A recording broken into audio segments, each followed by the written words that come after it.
माझ्या लेकी सुनांना, माझ्या काकीला, माझ्या मामीला, माझ्या मावशीला, माझ्या आजीला सुद्धा वाचवण्यासाठी. त्यामुळे आम्हाला आता मावळं बनवायचं वाटतं. अशा माझ्या मावळ्यांचा इतिहास आठवावा तेवढा थोडासा.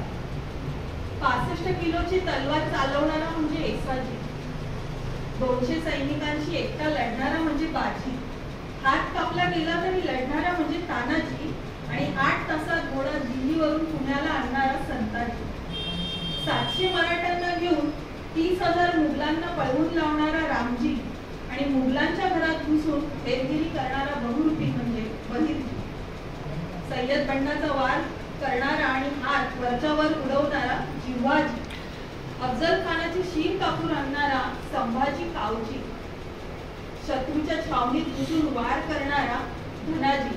थोडीशी मी आडवळ करते कारण धनाजी म्हणतात माझ्या मिस्टरांचं नाव ते एक टाळ्या धनाजीसाठी. सिंहाच्या जबड्यात हात घालून दात मोजणारा छत्रपती संभाजी, आणि या सगळ्यांना सोबत घेऊन स्वराज्य निर्माण करणारे श्री छत्रपती शिवाजी महाराज. छत्रपतींना पुन्हा एकदा नव्हतं. या सगळ्या मावळ्यांच्या शेवटच्या अक्षरात एक नमूद केलं मी जी जी येत आहे. कदाचित पोवाड्याचा शोध ह्यातच झाला असेल का? जी जी गजी एकदा होऊन जाऊ दे पोवाडा.